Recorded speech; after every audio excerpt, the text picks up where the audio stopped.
हो गई है पीर पर्वत सी पिघलनी चाहिए। हो गई है पीर पर्वत सी पिघलनी चाहिए। इस हिमालय से कोई गंगा निकलनी। आज ये दीवार पर्दों की तरह हिलने लगी। आज ये दीवार पर्दों की तरह हिलने लगी। शर्त थी लेकिन कि ये बुनियाद हिलनी चाहिए। शर्त थी लेकिन कि ये बुनियाद हिलनी चाहिए। हर सड़क पर, हर गली में, हर नगर, हर गांव में, हर सड़क पर, हर गली में, हर नगर, हर गांव में हाथ लहराते हुए हर लाश चलनी चाहिए। हाथ लहराते हुए हर लाश चलनी चाहिए। सिर्फ हंगामा खड़ा करना मेरा मकसद। सिर्फ हंगामा खड़ा करना मेरा मकसद नहीं, मेरी कोशिश है कि ये सूरत बदलनी चाहिए। मेरी कोशिश है कि ये सूरत बदलनी चाहिए। मेरे सीने में नहीं तो तेरे सीने, मेरे सीने में नहीं तो तेरे सीने में ही सही। हो कहीं भी आग लेकिन आग जलनी चाहिए। हो कहीं भी आग लेकिन आग जलनी चाहिए। नमस्कार दोस्तों, मैं हूं शैलेश। मैं आप लोगों को ये चिट्टू निबंध के बारे में जो 16 महत्वपूर्ण टॉपिक्स का के बारे में मैं आज डिस्कस करूंगा दोस्तों। दोस्तों, ये कविता सुनाने का क्या अभिप्राय था? अभिप्राय ये था कि आपके अंदर ऊर्जा भरने का मेरा अभिप्राय था। मैं मैं देख रहा हूँ कि अभी जीएसटी 2 का रिजल्ट आया है, एसएससी एमटीएस का आया है, सीएचएसएल का आया है। बहुत से बच्चों को उसमें नहीं हुआ है, तो निराश नहीं होना है मेरे भाई, मेरे दोस्त, मेरे हमनवा, मेरे हमदर्द, मेरे हमसफर। अपनी तैयारी में फिर से लगना है, फिर से रिस्टार्ट करना है। दोस्तों, बिना समय गंवाए मैं अपने टॉपिक की तरफ बढ़ता हूँ। जीएसटी 2 निबंध जो बहुत ही महत्वपूर्ण सुलभ टॉपिक्स हैं, जो जिसे मुझे रिसर्च करने में थोड़ा समय लगा। ठीक है, तो चलिए पहला टॉपिक देखते हैं क्या है जीएसटी 2 में जो प्रीवियस ईयर में पूछा था। पहला देखिए, प्रीवियस ईयर में पूछा है दोस्तों कि योग और जीवन, ये हमेशा ये रिपीट करता है दोस्तों। ये जो निबंध हमारा है ये रिपीट करता है। ठीक है, योग और जीवन क्या करता है? रिपीट करता है। इसको कैसे लिखेंगे? पहले इसका परिचय डालेंगे, योग का महत्व, योग के प्रकार, योग के लाभ और निष्कर्ष। ठीक है, अब दूसरा देखते हैं दोस्तों, भ्रष्टाचार मुक्त भारत। ये देखिए करेंट टॉपिक था जब बीजेपी की सरकार बन रही थी 2014 में, तो ये थोड़ा सा करंट था। फिर 20 तक पूछा है, फिर मुझे नहीं लगता है कि ये पूछेगा। ठीक है, हो सकता है कि इस पे आपको ये पूछ दे कि वन नेशन और वन इलेक्शन पूछ सकता है दोस्तों। ठीक है, इसके स्थान पे अब इसको अगर आ भी गया तो कैसे लिखेंगे कि भ्रष्टाचार का परिभाषा पहले देना है, भ्रष्टाचार के कारण, भ्रष्टाचार के प्रभाव, भ्रष्टाचार रोकने के उपाय और निष्कर्ष, कंक्लूजन जरूर देना है दोस्तों। दोस्तों, नेक्स्ट हमारा है सोशल मीडिया का प्रभाव। ये तो हमेशा ट्रेंडिंग में रहता है। परिचय देना है, सोशल मीडिया के प्रकार देने हैं, सकारात्मक प्रभाव और नकारात्मक प्रभाव और निष्कर्ष। ठीक है दोस्तों, नेक्स्ट देखिए कह रहा है कि परिवार का बदलता स्वरूप। ठीक है, ये तो बहुत जरूरी है, ये तो भाई ओल्ड ओल्ड इज गोल्ड है। ठीक है, परिवार की परिभाषा लिखना है, पारंपरिक आधुनिक परिवार लिखना है, बदलते स्वरूप के कारण लिखना है, हेडिंग डाल के लिखना है, सामाजिक प्रभाव लिखने हैं और निष्कर्ष लिखने हैं। ठीक है दोस्तों, अब इसमें पूछना है शिक्षा का निजीकरण।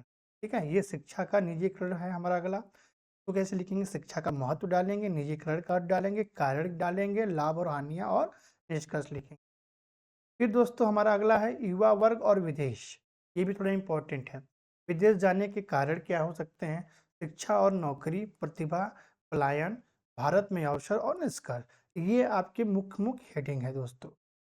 अब अगला है उपभोक्तावादी संस्कृति। ये उतना इम्पोर्टेंट नहीं है दोस्तों, लेकिन फिर भी देख लेते हैं इसको कैसे लिखना है। परिभाषा इसका देना है, कारण और प्रभाव देना है, आधुनिक जीवन पर प्रभाव, संतुलन बनाए रखने के उपाय और निष्कर्ष। चलिए आगे बढ़ते हैं। ये करा कि अभिव्यक्ति की स्वतंत्रता, ये थोड़ा इम्पोर्टेंट है। ठीक है, ये थोड़ा इम्पोर्टेंट है। इसका अर्थ लिखेंगे, अभिव्यक्ति की स्वतंत्रता का अर्थ क्या है, कानूनी और संवैधानिक प्रावधान क्या है इसका, स्वतंत्रता और दायित्व इसका क्या है, मीडिया और सेंस सेंसरशिप क्या है, फिर उसका निष्कर्ष लिख देंगे। ठीक है दोस्तों, फिर चलिए आज़ादी के 7 दशक, आज़ादी के 7 दशक, ये थोड़ा सा जब अमृत महोत्सव था तब ये टॉपिक आया हुआ था। फिर भी इसको देख लेते हैं कैसे लिखना है। स्वतंत्रता संग्राम का संक्षिप्त इतिहास क्या था, आज़ादी के बाद की प्रगति क्या थी, आर्थिक, सामाजिक और राजनीतिक परिवर्तन क्या थी, चुनौतियां और निष्कर्ष लिखना है। ठीक है मित्रों, अब देखिए नेक्स्ट टॉपिक हमारा है जो प्रीवियस ईयर में पूछा हुआ था, युवा वर्ग और बेरोजगारी की समस्या। ये तो हमारे देश में है भाई। ठीक है, ये पूछ सकता था, इम्पोर्टेंट हमको ये लग रहा है दोस्त। ठीक है, फिर इसके बाद बेरोजगारी की परिभाषा, कारण इसको लिखें, फिर समाज और अर्थव्यवस्था का प्रभाव, फिर समाधान के उपाय और निष्कर्ष। ठीक है फ्रेंड, चलिए अब अगला हमारा जो प्रीवियस ईयर में पूछा हुआ था टॉपिक, पर्यावरण सुरक्षा में आम मनुष्य का योगदान। इसको कैसे लिखेंगे? पर्यावरण संरक्षण का महत्व लिखना है, प्रदूषण और समस्या लिखना है, व्यक्तिगत प्रयास लिखना है, सरकार और संगठनों की भूमिका लिखना है, फिर निष्कर्ष लिख देना है। फिर उसके बाद दोस्तों लिखना है बेरोजगारी की समस्या, ये भी बहुत जरूरी है। ठीक है, ये भी बहुत, ये इंग्लिश में भी आ सकता है, करके आ सकता द प्रॉब्लम ऑफ अनएम्प्लॉयमेंट। ठीक है, इसको प्रकार लिखना है, कारण और प्रभाव, सरकारी योजनाएं क्या हैं, युवाओं की भूमिका इसमें क्या है, निष्कर्ष क्या है। ठीक है, सिनेमा और संगीत, ये बाबू ये भी बहुत इम्पोर्टेंट है, ये देखिए ये हमेशा पूछता रहता है,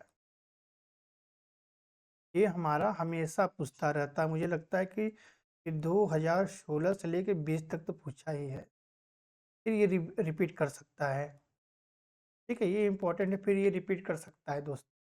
तो अगर लिखना होगा कैसे लिखेंगे, समाज पर इसका प्रभाव क्या पड़ता है सिनेमा और संगीत का, मनोरंजन और जागरूकता कैसे कराता है सिनेमा और संगीत, सकारात्मक और नकारात्मक प्रभाव लिखना है, डिजिटल वीडियो का योगदान लिखना है और निष्कर्ष लिख देना।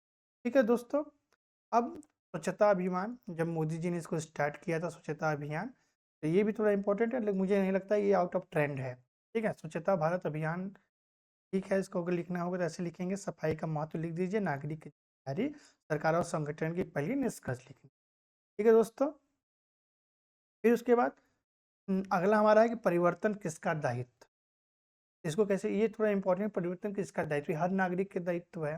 तो देखते हैं कैसे लिखना है, पहले क्या लिखना है कि परिवर्तन की आवश्यकता क्यों है, सरकार, नागरिक और संगठन की भूमिका इसमें क्या होती है, जागरूकता और जिम्मेदारी किसकी है, नैतिक और कानूनी पहलू क्या है, और निष्कर्ष लिख देना है दोस्तों। फिर आ जाते हैं विज्ञान और मानव जीवन। ठीक है, ये इस पे तो आप आराम से लिख लेंगे, इसको लिखने के लिए क्या करना है, परिचय है, विज्ञान की उपलब्धियां क्या है, मानव जीवन पर इसका प्रभाव क्या है, चुनौतियां और समाधान क्या है, और निष्कर्ष लिख देना। देखिए दोस्तों, निष्कर्ष तो जरूर लिखना है। फिर आ जाते हैं, अब खत्म। ठीक है, फिर मिलते हैं अगले वीडियो में। थैंक यू दोस्तों, और मैं आशा करता हूँ कि आप अपनी तैयारी में लगे रहिए। ये थोड़ा मोटी मोटा मैंने आपको बता दिया कि कैसे लिखना है, आप फिर उसके आगे खुद ही समझ जा रहे हैं, क्योंकि ये छोटे बच्चों का तो लेवल है नहीं, एसएससी जीएसटी का, ये हाई लेवल। ठीक है, तो आप अच्छे से लिखिए और अपनी परीक्षा में सफल होइए, मेरी यही शुभकामना है। धन्यवाद।